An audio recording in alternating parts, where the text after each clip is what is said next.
Hello friends, Sharad Purnima की आप सबको बहुत बहुत बधाई। तो आज मैं आप सभी के लिए लाई हूँ ट्रेडिशनल खीर इसलिए क्योंकि मेरी माँ और दादी की रेसिपी है। और मैं आज आपको दिखाऊंगी कि खीर बहुत ही इजी एंड सिंपल रेसिपी और बहुत ही यमी एंड टेस्टी। तो कैसे बनती है ये देखते हैं। वेलकम टू माय चैनल माँ की रसोई का खजाना। मैं प्रियंका आप सभी का स्वागत करती हूँ। तो आइए देखते हैं। एक कटोरी बाउल या समझ लीजिए कि मैंने चावल लिया है। ये 100 ग्राम कम से कम चावल है। एक बाउल आप किसी भी मेजरमेंट मतलब एक बाउल से आप कर सकते हैं। और अब इसको हम 10 मिनट्स के लिए भिगो देंगे। 10 मिनट ये बिल्कुल सोख हो चुकेगा जब चावल, तो फिर हम इसको पानी से निकाल लेंगे। मैं आपको दिखाती हूँ आफ्टर 10 मिनट के बाद में। अभी देखिए हमने चावल को निकाला और यूँ हाथों से मस लेंगे। हाथों से मसलने के बाद में हम इसे एक बाउल में शिफ्ट करेंगे। सभी चावल को ऐसे ही प्रोसेस में कर लेना है। और अगर आप चाहते हैं और ईज़िली है तो मैं आपको दिखाने के लिए हाथों पे दिखा रही हूँ, नहीं तो आप सारे पानी को ड्रेन कर दीजिए। और पानी ड्रेन करने के बाद में आप इसी बर्तन में, किसी भी बर्तन में या भगोने में जैसे मैंने भिगोया है, तो आप उसी में इसको अच्छे से मसल सकते हैं। जब पानी ड्रेन हो चुकेगा तो आप मसल सकते हैं। तो अब देखिए सभी चावल को हम पानी ड्रेन करने के बाद ऐसे ही मसल के रख लेते हैं, एक बाउल में तैयार कर लेते हैं। और चावल चूँकि सोख होते हैं पानी में, भीगे होते हैं, इससे टूट जाते हैं। अभी 1 लीटर दूध है, बॉयल किया हुआ फुल क्रीम दूध। कुछ मेवे हैं, मेवे ऑप्शनल है, जो आप रखने चाहें वो रखिए, जो आपकी फेवरेट हो। अगर इसमें सभी चीज़ें फेवरेट हो तो आप सभी चीज़ें डालिए, जैसे कि मखाना, बादाम, काजू, नारियल का बुरादा एंड चिरौंजी। अब इसमें देखिए मैंने इसमें कढ़ाई ले रखी है। अब आप सभी समझ रहे होंगे कि मैंने यहाँ ट्रेडिशनल खीर क्यों कहा है। आज के समय में लोग लगभग कुकर में झटपट खीर बना लेते हैं। पहले चावल पका लेंगे, फिर उसमें दूध डाल देंगे, वो हमारी इंस्टेंट खीर बन के तैयार हो जाती है। लेकिन मैं आपको दिखा रही हूँ जो अब यहाँ पे कि कढ़ाई लीजिए आप, नॉन स्टिक की हो, लोहे की हो, या आप भगोना ले सकते हैं, बस भगोना या पतीली कोई भी ले सकते हैं।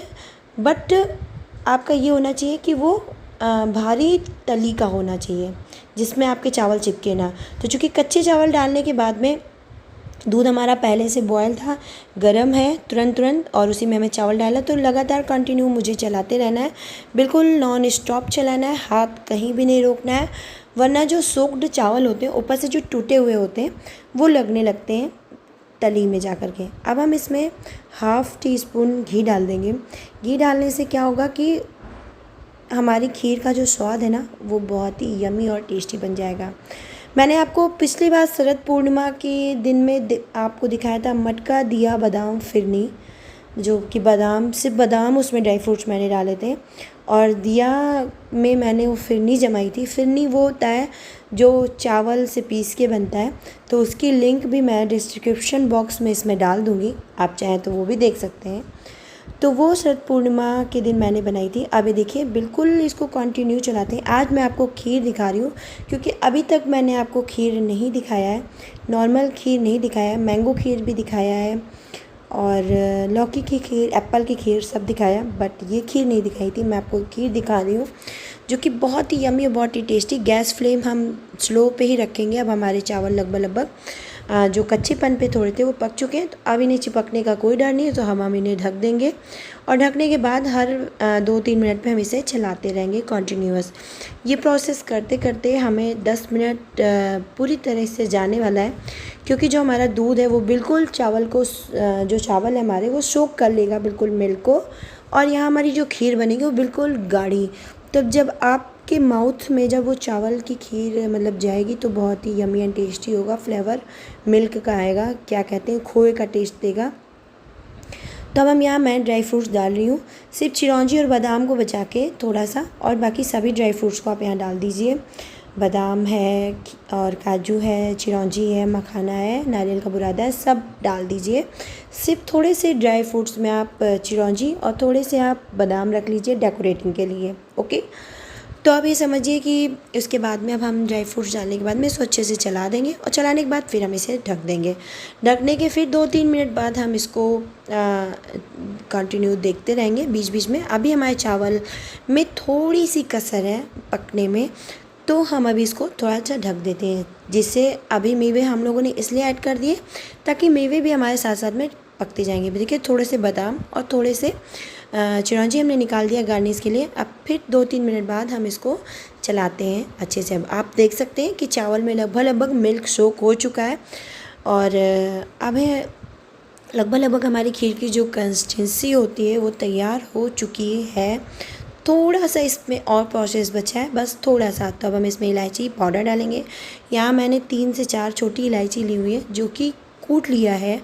जो अदरक कूटने वाला आपके पास होता है उसमें आप कूट लीजिए, और अगर आसानी से नहीं कूटती है तो आप थोड़ी सी चीनी डालिए और इलायची आप कूट सकते हैं, वरना आप इलायची पूरी की पूरी छिलके के साथ में आप मिक्सर में पीस सकते हैं और फिर इसमें डाल सकते हैं। अब हम इसको फिर 2-3 मिनट के लिए ढक के फिर 2-3 मिनट बाद खोलते हैं, और खोलने के बाद आप देख रहे हैं कि इसमें बहुत ही अच्छे से बॉयल आ रहा है और ये लगभग खीर हमारी हो चुकी है और बहुत ही यम्मी है, बहुत ही टेस्टी है। तो आज जो खीर बनाने का मेन प्रोसेस होता है, शरद पूर्णिमा के दिन हम खीर क्यों बनाते हैं, क्योंकि आज जो कहते हैं हमारी भारतीय संस्कृति में कहा गया है। अभी देखिए 1 बाउल हमने यहाँ चीनी लिया हुआ है, उसी सेम प्रोसेस जिससे हमने चावल लिया है, सेम बाउल से हमने चीनी लिया हुआ है 1 बाउल। अगर आप थोड़ा मीठा खाना पसंद करते हैं तो आप इसमें थोड़ा और मीठा बढ़ा सकते हैं, और थोड़ा अगर हल्का तो आप थोड़ा कम कर सकते हैं। मैंने यहाँ जो चीनी की मात्रा रखी वो हल्की रखी है, बहुत ज़्यादा मीठी नहीं होगी। और क्योंकि दूध में एक अलग ही मिठास होती है तो चीनी की आवश्यकता नहीं है, नीड नहीं है। और अब हम इसको बराबर ऐसे चीनी अब चूँकि ये पानी खुद में छोड़ती है तो हम इसको ऐसे चलाते रहेंगे। और अभी थोड़ा सा पानी जब इसे और छूटेगा तो हम 5 मिनट के लिए इसको और कंटिन्यू ऐसे चलाएंगे। हाँ, तो मैं आपको बता रही थी कि आज शरद पूर्णिमा का महत्व, दिन का महत्व ये होता है कि रात में जो पूर्णिमा में जो हमारा चाँद होता है उसमें 16 कलाएँ हमारा चाँद आज लिए हुए होता है। तो आज की हमारी हिंदू संस्कृति में मान्यता ये है कि चंद्रमा अमृत बरसाता है। अमृत बरसाने से ये कोई प्रोसेस नहीं, लोग अमर हो जाते हैं, बट हाँ कहते हैं कि जो थोड़ी बहुत बीमारियां होती हैं या लोगों के घर में सुख समृद्धि आती है।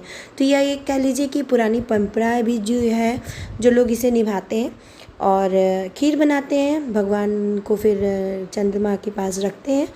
और रखने के बाद में रात भर ऐसे आप रख दीजिए, छोड़ दीजिए, और उसके बाद अब देखिए हमारी खीर पक चुकी है। और रखने के बाद सुबह आप भगवान को भोग लगाइए, और भोग लगाने के बाद में आप इसे प्रसाद रूप में ग्रहण करिए।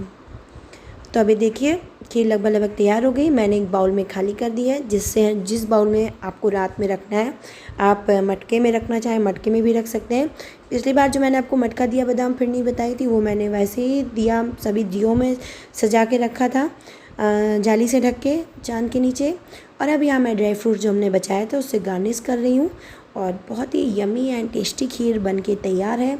डिलीशियस दादी नानी की रेसिपी, मेरी माँ की रेसिपी, आप सभी के माँ और दादी नानी की रेसिपी आपके सामने हाजिर है।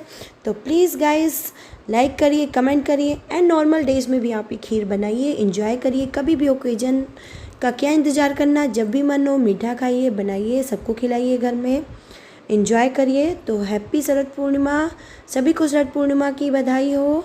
और ये देखिए इसी जाली से आप ढक के पूरी रात रख दिए। आपने मेरा वीडियो वॉच किया उसके लिए बहुत बहुत थैंक यू। Bye bye.